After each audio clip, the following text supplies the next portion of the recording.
আজকে টাইপ 4 এর অঙ্ক থাকছে যে একটি সমদ্বিবাহু ত্রিভুজের ক্ষেত্রফল কিভাবে নির্ণয় করা যায়। তবে আজকের অঙ্কটি একটু ভিন্ন, যে একটি সমদ্বিবাহু ত্রিভুজের ক্ষেত্রফল দেওয়া আছে, একটি বাহুর দৈর্ঘ্য দেওয়া আছে, তার সমান সমান বাহুর দৈর্ঘ্য নির্ণয় করতে হবে। আসলে অঙ্কটা পড়ি আগে। অঙ্কে বলছে একটি সমদ্বিবাহু ত্রিভুজের ভূমির দৈর্ঘ্য দেওয়া আছে কত? 60 সেন্টিমিটার। একটি ভূমির দৈর্ঘ্য দেওয়া আছে 60 সেন্টিমিটার। এর ক্ষেত্রফল দেওয়া আছে হচ্ছে 1200 বর্গ সেন্টিমিটার। এর সমান সমান বাহুর দৈর্ঘ্য নির্ণয় করতে হবে। সমান সমান বাহুর দৈর্ঘ্য নির্ণয় করতে হবে। তার মানে আমরা ত্রিভুজটাকে খেয়াল করি। সমদ্বিবাহু ত্রিভুজ হচ্ছে তার দুইটা বাহু সমান, মনে করেন এই বাহু আর এই বাহুটা সমান, আর এটা হচ্ছে তার ভূমি। তার মানে আপনি একটা নাম দেন এই ত্রিভুজের, এ বি সি। ত্রিভুজের নাম দেওয়া শেষ। তার মানে এই যে বাহুর দৈর্ঘ্য দুটো সমান, এই বাহুর দৈর্ঘ্য ধরলাম হচ্ছে এ। এ ইকুয়াল টু কি বলছো, যে সমান সমান বাহুর দৈর্ঘ্য বের করতে বলছে। তার মানে সমান সমান বাহুর দৈর্ঘ্য আমরা জানি না, কিন্তু ভূমি, এই ভূমির দৈর্ঘ্য কতটি আছে? 60 সেন্টিমিটার। ভূমির দৈর্ঘ্য জানি, ভূমির দৈর্ঘ্য হচ্ছে 60 সেন্টিমিটার। সেন্টিমিটার। এবং এই ত্রিভুজের যে একটি ক্ষেত্রফল আছে, এই ক্ষেত্রফল হচ্ছে 1200 বর্গ সেন্টিমিটার দেওয়া আছে। এই ত্রিভুজের ক্ষেত্রফল নির্ণয়ের যে সূত্র, আমরা আগে ক্লাসে করেছি যে সমদ্বিবাহু ত্রিভুজের ক্ষেত্রফল নির্ণয়ের সূত্রটা কি। সমদ্বিবাহু ত্রিভুজের ক্ষেত্রফল নির্ণয়ের সূত্র আমরা জানি, যে আমরা জানি সমদ্বিবাহু ত্রিভুজ, সমদ্বিবাহু ত্রিভুজের ক্ষেত্রফল, আমি ক্ষেত্রফল লিখলাম, আপনারা সমদ্বিবাহু ত্রিভুজে লিখে নেবেন, সমস্যা নেই।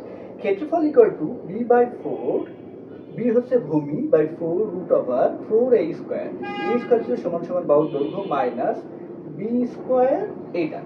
এখন এই ত্রিভুজের ক্ষেত্রফল কি কি মান দেওয়া আছে আমরা শর্ত মতে লিখতে পারি, এই শর্ত মতে, প্রশ্ন মতে, যেটা ইচ্ছা লিখতে পারেন। তাহলে b/4, p মানে ভূমি, ভূমির মান দেওয়া আছে কত, এই যে এইটা হচ্ছে p, b মানে হচ্ছে ভূমি, ভূমির মান দেওয়া আছে 60, ভাগ 4 রুট ওভার।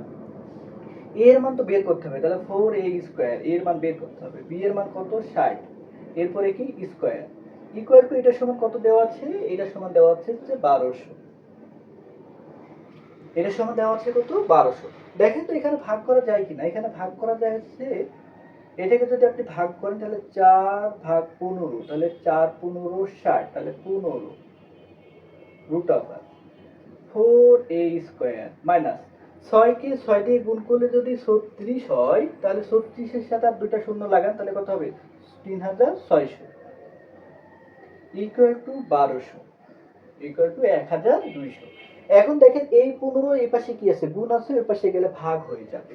ভাগ করে দেন, তাহলে root over 4a square minus 3600 equal to 1200। একে ভাগ করব হচ্ছে 15 দ্বারা। একে 15 দ্বারা ভাগ করেন, ক্যালকুলেশন করেন, 500 ভাগ 15, তাহলে 80। তাহলে 4a square minus 3600 equal two 80।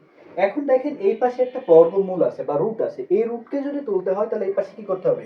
বর্গ করতে হবে। তার মানে বর্গ করেন, যে লিখেন যে উভয় পক্ষকে বর্গ করে, উভয় পক্ষকে এখানে লিখেন যে উভয় পক্ষকে,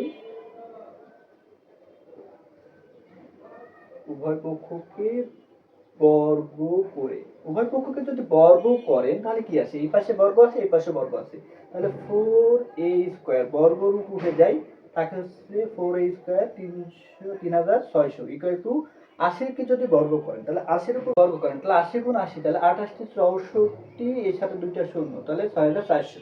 এখন দেখেন 4a স্কয়ার রাখেন এর পাশে, 4a স্কয়ার যদি আপনি রাখেন তাহলে এই 36 এর পাশে কি যোগ হয়ে যায়, তাহলে 6400 যোগ 3600, 6400 3600 যোগ করলে হচ্ছে 10000, তাহলে 4a স্কয়ার ইকুয়াল টু 10000। এই 10000 হয়েছে, এখানে হচ্ছে একটা মান পেয়েছেন 4a স্কয়ার, কিন্তু আপনার 4a স্কয়ার তো মান দরকার না, আপনার মান দরকার কার? শুধুমাত্র a স্কয়ারের। শুধুমাত্র a স্কয়ারের মান যদি বের করতে হয় তাহলে a স্কয়ার রেখে দেন, তাহলে আপনি 10000 কে ভাগ করবেন কত দিয়ে? 4 দিয়ে। 10000 কে 4 দিয়ে যদি ভাগ করেন তাহলে কত হয় ভাগফল দেখেন, 10000 কে ভাগ করবেন হচ্ছে 4 দিয়ে, তাহলে হয় হচ্ছে a স্কয়ার ইকুয়াল টু হচ্ছে 2500। 2500 কে এখন কি করবেন? বর্গ করবেন, তাহলে a স্কয়ার ইকুয়াল টু, আমরা যদি 50 কে বর্গ করি তাহলে কত হয়? 50 গুণ 50, 50 গুণ 50 কত? 5 5 25, তার সাথে দুইটা শূন্য, তাহলে 2500। কারণ দেখেন দুই পাশে বর্গ আছে, এই পাশে বর্গ আছে, এই পাশে বর্গ আছে, তাহলে a উঠে যায়, বর্গ উঠে যায়, থাকে কি a, ইকুয়াল টু 50। কারণ এর যে মান পেয়েছেন, এই এর মান কত পেয়েছেন আপনারা? এর একটি নির্দিষ্ট মান পেয়েছেন, সেটা হচ্ছে 50, কিন্তু এটা হচ্ছে সমান সমান বাহুর দৈর্ঘ্য, সমান সমান বাহুর দৈর্ঘ্য। এই জন্য এই যে সমান সমান বাহুর যে দৈর্ঘ্য চেয়েছে, এই সমান সমান বাহুর দৈর্ঘ্য পেয়েছেন কত? 50 সেন্টিমিটার, 50 সেন্টিমিটার। ঠিক একইভাবে যদি বলে এই ত্রিভুজের ক্ষেত্রফল কিভাবে নির্ণয় করতে বলে, এই ত্রিভুজের ক্ষেত্রফল কিভাবে নির্ণয় করবেন ভাইয়া? যে একটি ত্রিভুজের দুইটা বাহু সমান বাহুর দৈর্ঘ্য দেওয়া আছে, ভূমির দৈর্ঘ্য দেওয়া আছে।